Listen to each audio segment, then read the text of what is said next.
Ladies and gentlemen, welcome back to Apex Investor for September 9th. This is Thursday, the daily update. Today's big loser today was HGEN, HGen, American biotech company. They're down 47% today. The big winner today was RKLB Rocket Lab. I think they were also trending on Wall Street Bets, if I'm not mistaken. They're up 37%. Gevo was a close second at 37% as well. They've been on my radar. They went up 37%, yeah. And in terms of unusual volume, I don't really see a buying opportunity here.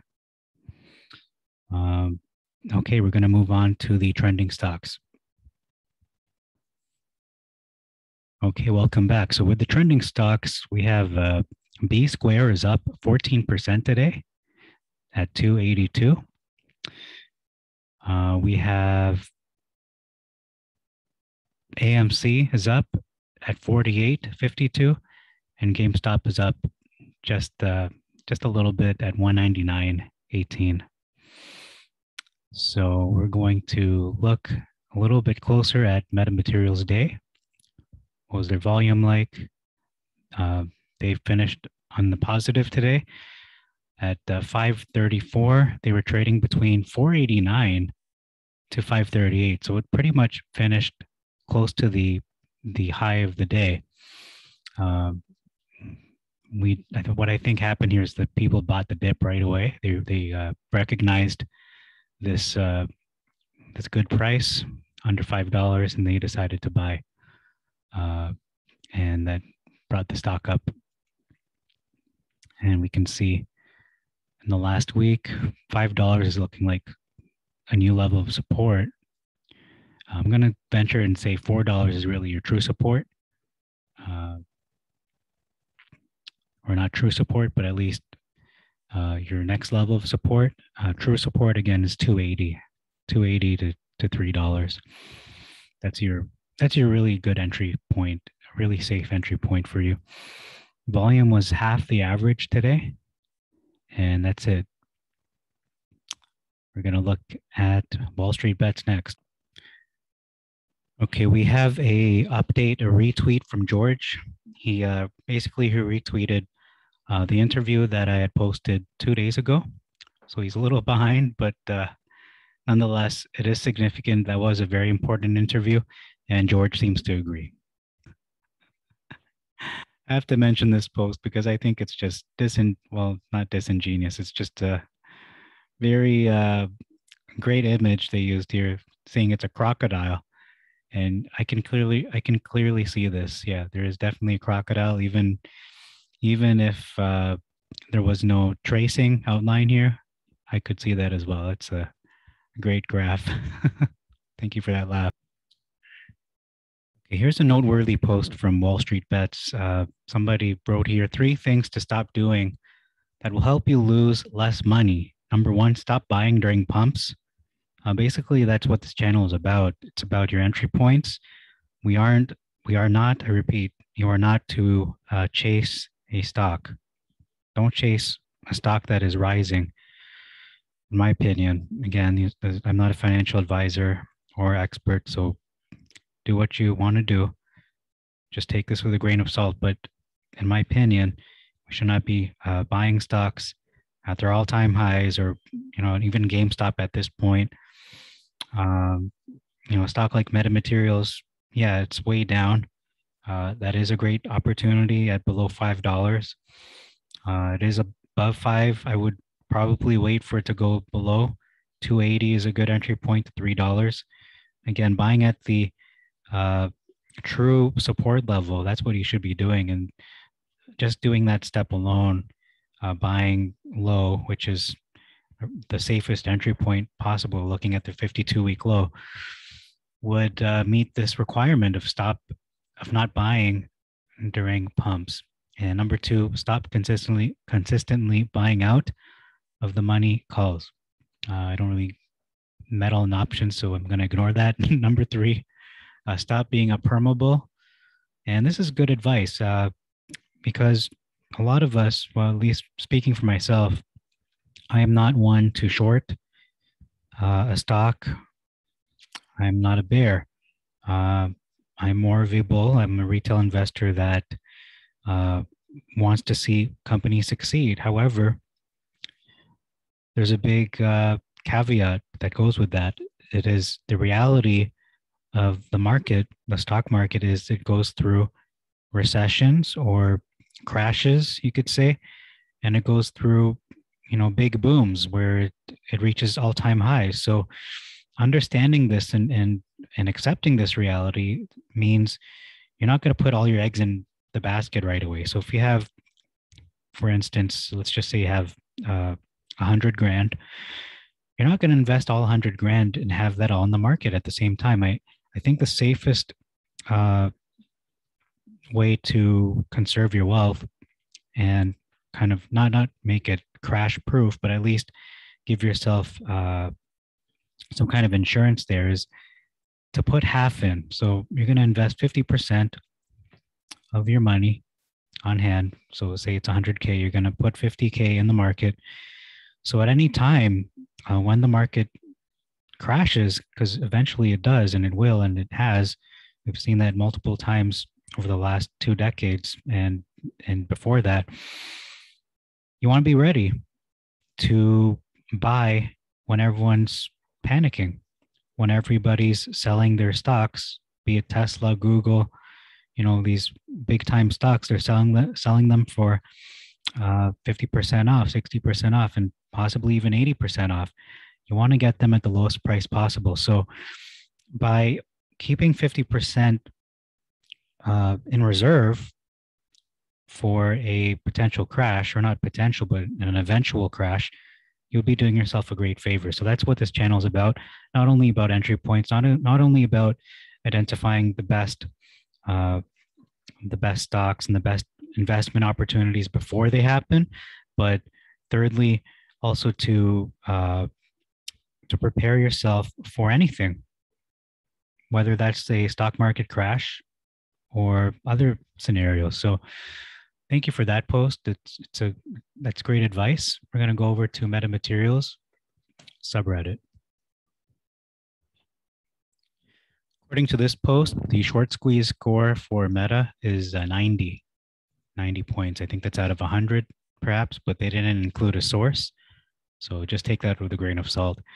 I wanted to mention as well, the price of the stock is currently above $5.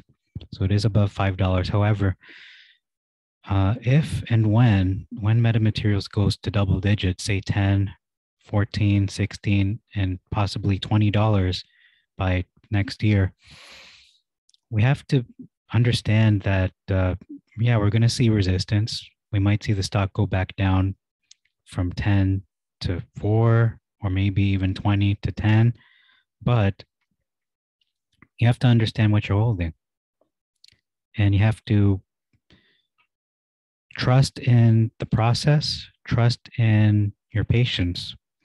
Because if you truly believe, as I do, this stock is worth at least 40, 50, possibly even triple digits into $100 and more, you're not going to be shaken by, or not shaken, you're not going to fall for the bait or the trap of selling the stock much less than it's worth. So I'm sure there's going to be a lot of people who bought at $2.80 or $3 or even $4, and they're going to jump at the chance to sell at $10 and then hope to buy it again when it dips to 5. But what if that never happens and it continues going to 20? Or if it does, good on them, but that's a risk. So are you better off selling at 10 and then hoping it'll go down again, hoping to buy the dip, which may never come, and then losing out when it goes to 20? I think you're much better off just buying and holding. This is a very realistic scenario that, you buy the stock, say between $2.80 to $5 as it is right now, and you hold until it goes up to 20. Sure, I'm not going to fault anyone for selling at a higher price, say at 10 or 20, but you're really just doing yourself a disservice. You could be making a lot more money. Now, it's not greed, it's strategy.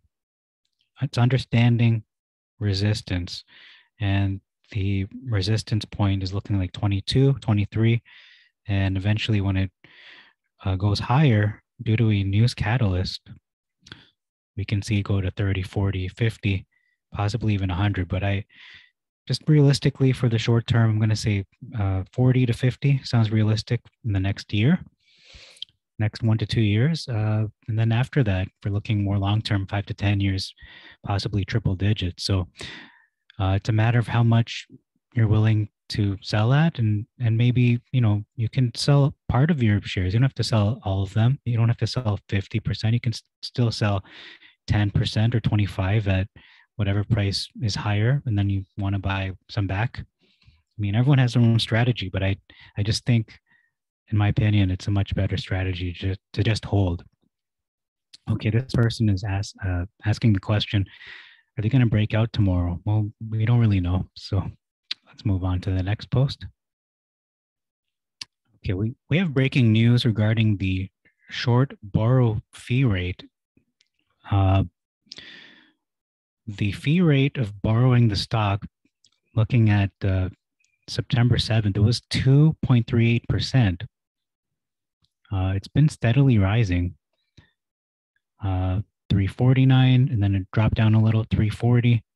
It jumped up at 776 for the fee rate, and then 882, and then just towards the end of the day, or I should say 1832 to be exact, 21.86%. That is like almost triple, but almost 10 times the amount just 3 days ago or 2 days ago. So this might affect the a possible squeeze, or in all circumstances, or in any case, I do feel this is going to contribute to a rise in the price. News here saying Nanotech Security will have shareholders vote for the merge with Metamaterial on September 28th. So expect to get something in the mail regarding this acquisition. I don't see why we need to vote, but I think that's just part of the procedure. Okay, moving on. Okay, this post is a little more negative regarding the borrow fee rate, and they're right. We can't put all our hope in this borrow fee rate, that it's going to be the reason, or the number one reason for this stock to go up. We should just take it with a grain of salt. If it goes up, it goes up, but we shouldn't rely on that. Hedging all our hope on that. Okay, moving on to the next post. Okay, here's we have some new Ortex data saying that the cost to borrow 334. The utilization I posted recently was 98% or over 98. It is currently 99.24. There's almost nothing left to borrow. Today's changes, short interest change, it says 6.44%. Borrowed shares 2.57 million. Again, I take all these numbers with a grain of salt. I really don't rely on them. I don't trust them that they're 100% accurate. There might be some truth to them. 99.24% looks really good, but we'll see when it once it reaches 100, because it seems like that's where it's going to, 98, 99, and then 100. That might explain why when the stock opened today around $4 something, it didn't go lower. It just continued rising, because as much as the shorts, hedge funds want to short ladder, they want to manipulate and just short the stock to oblivion. You can't really do that if there's nothing left to borrow. When utilization is at 99%, what are you going to short? Whatever they're doing is having less and less of an influence over the stock. Someone is asking how SAGE getting the military contract was bullish for Meta. This is an old article, but this is exactly why I'm expecting this to be one of the many fall catalyst drops, bullish as F. Houston, Texas, from Yahoo Finance. We just opened that a new tab. It's talking about SAGE Geosystems, and there seems to be two images here. So I'm going to open both images. So link to the article, please. Okay. All right, so that seems to be probably the biggest piece of news so far today. The SAGE, this older information, but still relevant. Okay, here's the article. SAGE Geosystems, a leader in heat harvesting solutions with modern oil field expertise and methodologies to enable geothermal energy anywhere in the world, and Meta Material, a developer of high-performance functional materials and nanocomposites, today announced that Meta has collaborated with SAGE to submit a $10 million initial proposal under an open call for the Advanced Research Projects Agency, Energy, ARPA-E, U.S. Department of Energy. Okay, remember I've been talking about how they have connections with the U.S. federal government, Canadian federal government, and more specifically, Department of Defense. I said Department of Justice. I actually misspoke as Department of Defense. They also have a link with the U.S. Department of Energy. This is federal government. If they are successful, the project, codenamed Pluton, will run over a 3-year period. So this is from 2021. So April 22nd, 2024, we're going to see a big difference in terms of the stock price, potentially. So again, 3-year period, the proposal will validate aspects of Meta's NanoWeb proprietary production methodology to develop a new thermoelectric generator system. I repeat, a new, never seen before, thermoelectric generator system. This sounds like the future right here in terms of alternative energy sources. SAGE has teamed up with Meta to model, co-develop, investigate, and validate a new thermoelectric generator technology for harnessing geothermal energy and drilling well bores at selected testing locations. So that is a big development there. And we can see a picture here, generating 4 generations. Think geo energy. Contract award for geothermal study at Air Force Base in Texas. And this is SAGE Geosystems website. A grid-independent standalone geothermal power station. I'm not sure if that's EMP proof. So, okay, here's the rest of the article. It says there is significant interest in accessing geothermal energy from the earth, as it provides an infinite, clean, and renewable baseload source of energy. So this is clean energy, folks. Most geothermal operations harvest heat using water, bring the heated water to the surface, and produce electricity with an organic Rankine cycle, turbine, and generator. Wow. A high upfront capital cost means the energy generated may not be cost competitive with solar or wind, but it is still an alternative source of energy. Project Pluton aims to construct a geothermal well in which we will strategically place thermoelectric generators to generate subsurface electricity from the temperature differences that inherently exist in a geothermal well as heat is harvested. The new TEG solution utilizes the Seebeck effect to generate electricity. So SAGE's management, they have the ability to use oil and gas wells to create a new geothermal alternate future for the hydrocarbon industry, with a rare opportunity to support a common clean energy cause, said George Palikaras. We are excited about the potential acceleration that the ARPA-E competition could offer if our project is selected, and we are working in parallel with SAGE to address technical requirements and demonstrate a prototype in 2021. So they haven't demonstrated that yet. So again, I repeat, they have not demonstrated that yet. I think my sound had a bit of issues there, so that's why I'm repeating this point.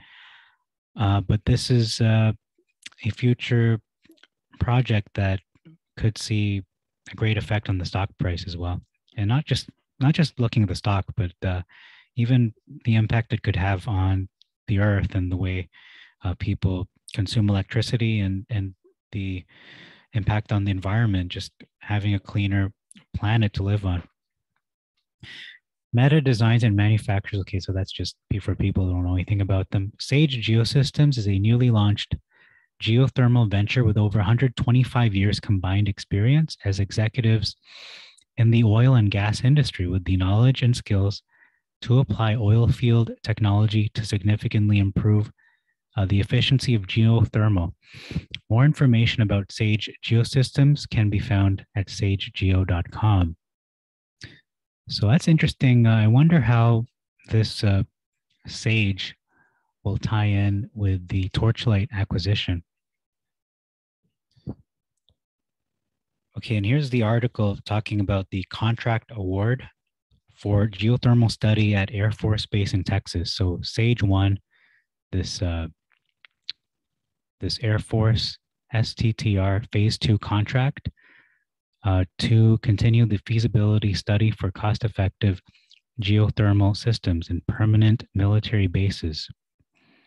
So you can clearly see this connection to the U.S. military, and more specifically, the U.S. Air Force.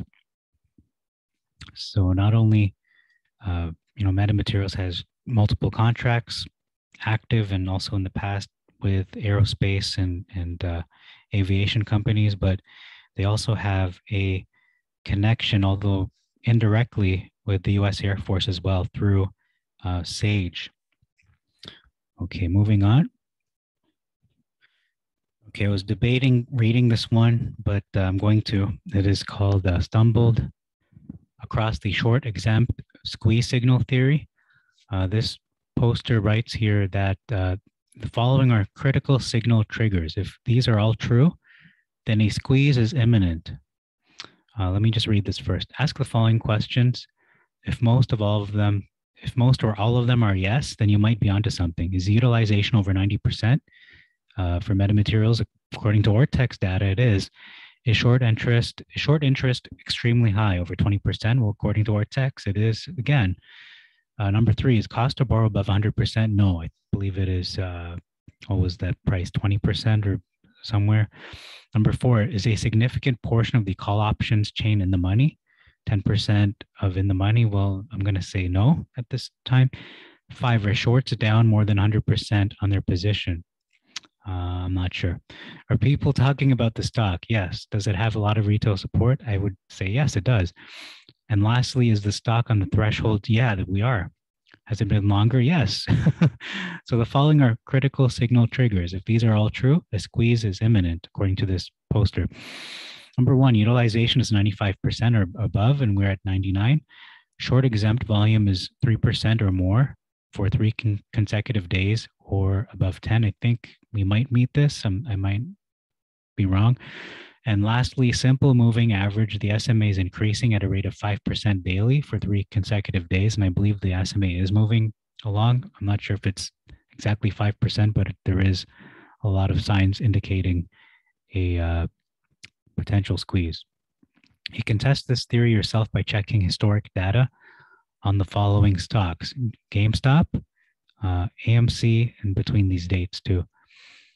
Sensonics, Support, and Be Big has recently triggered that. So Be Big is definitely one to watch then. And I would agree with that. It is one to watch. Okay, moving on. Okay, so here's a tweet from Exact Perspective 508. Metaverse up over 4%. That didn't stop meta manipulation, as 54% of the 14 million meta volume went to the dark pool. The biggest change was the sweeps. Think Archegos when you think sweeps, and they went up 20.6%, up over 6% from the previous 2-month average. So interesting, as sweeps went up, so did the borrow fee, as it went from 2.4% to 25% today. Short interest was up 6%. Utilization is at 99.2. They're almost out of shares and they're not covering. They are not covering. The pressure is about to bust the pipe. I agree. Today's dark pool abuse and meta manipulation cost hedgies $13 million, making it 142 million total losses that we know about. Remember, data reported is not completely accurate. At best, they get 85% of market reporting. The meta sector below is an example of this, so take data with a grain of salt, and I always do. Metaholics, this is a patient battle of liquidity, and hedgies are losing this battle every day. After 2 months, Meta is back in the top 15 squeeze scores in most data centers, including Fintel. We are closer to butterflies. So I'm going to take a closer look at this one. Can't really see that too well. But he's saying that 14 million went to the dark pool.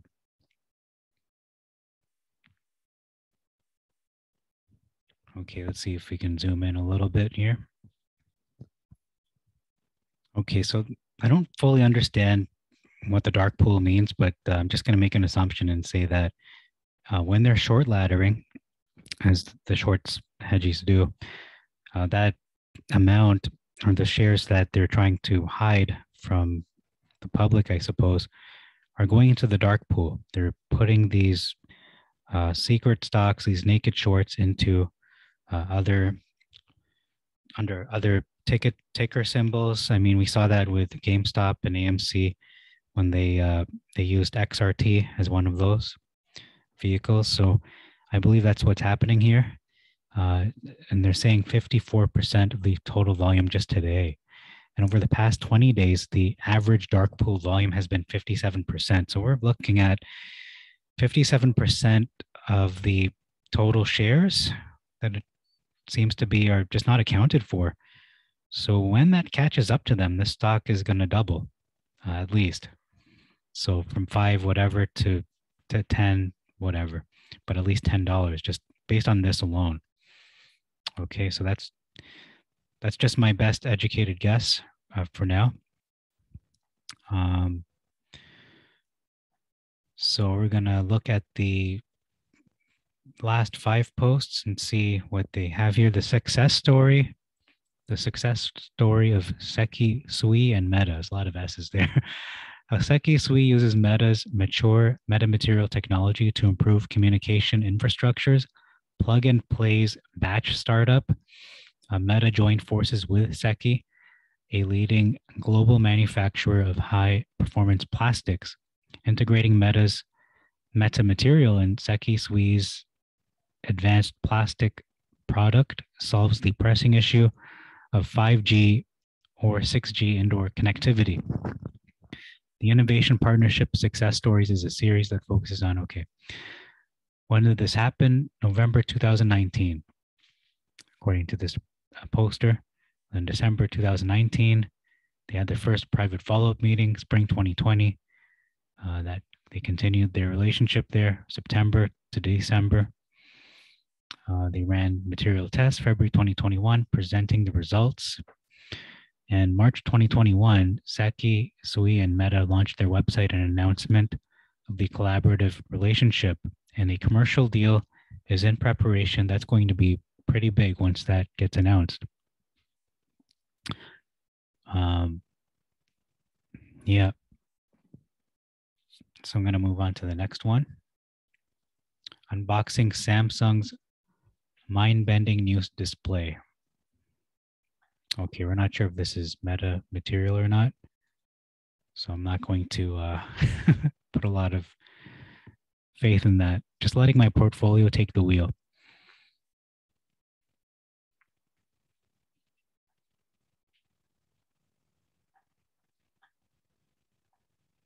Okay. Meta short sale restricted. Any wrinkle brains care to tell me what makes a ticker short sale restricted, how long it lasts, what it means? Um, yeah, I don't really put much faith into this SSR. I know that they're trying to prevent a stock from being shorted too much, especially when it's below a certain point. But I'm not going to hedge all my bets on that. Since we are over 1 billion market cap, are we still shunning away from posting metamaterials on Wall Street Bets? I understand Wall Street Bets is shell country now, and that's mostly true, but it still has a lot of active members. There's millions of people there. More eyes can't hurt, and with the cost to borrow suddenly rising, it seems the millions of shorts that were borrowed just these past few weeks are about to get squeezed. Seems to me it may be worth pushing it to more people. Um, you know what? We won't have to push it. I know this guy's concerned, and that's valid. Those are valid concerns. But when a stock gets big enough, say metamaterials goes up 20% one day, or 30, 40, maybe even 50, I don't know. But once it gets up to $10, I think at $10, Wall Street Bets will be forced to talk about it. They're just gonna organically talk about it. They won't need anyone to you know come over there from metamaterials to try to be an advertiser for metamaterials or be like a cheerleader. No, it's just going to happen organically. We saw that happen previously when it went up to 20, when it took a dive. But it's just going to happen. It's just, I believe it is inevitable. When a stock gets big enough, usually what ends up happening, they get the spotlight in Wall Street Bets, whether it's Be Big or Clover or whoever. But metamaterials, we know for a fact it's been trending as one of the most popular stocks on stock twits and all over the internet, in terms of meme stocks or trending stocks, in the top 10 pretty consistently.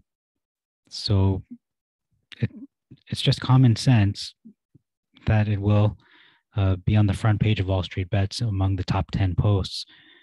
And it won't need us to post there because, I think the stock will speak for itself in terms of the price, in terms of the earnings, in terms of whatever PR or contract or deal or merger, acquisition, whatever George decides to, whatever he has to announce, whatever he decides to announce, whatever is in the woodwork. And when it's ready to be announced, and not prematurely, I think that's something we don't think about is George, or metamaterials, I should say, releasing PR that is premature is a mistake too. You want to make sure you're doing so, and you're releasing the PR when whatever the content is can be proven that it's concrete. It's not just hyperbolic statements. It's not only a pipe dream. Like, these are factual statements. So, for example,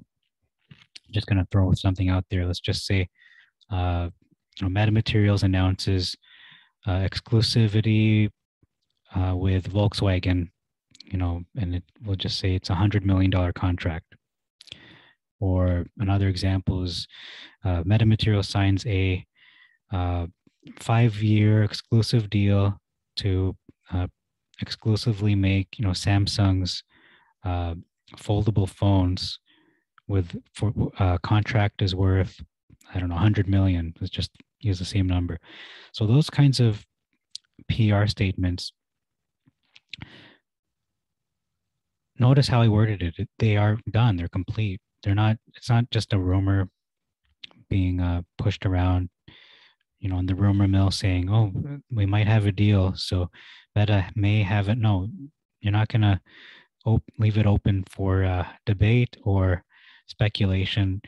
Make sure the deals are done. And I think that's what he's going to do. So that's all the updates for today. Thank you very much for your support, and may God bless you and God bless your investments.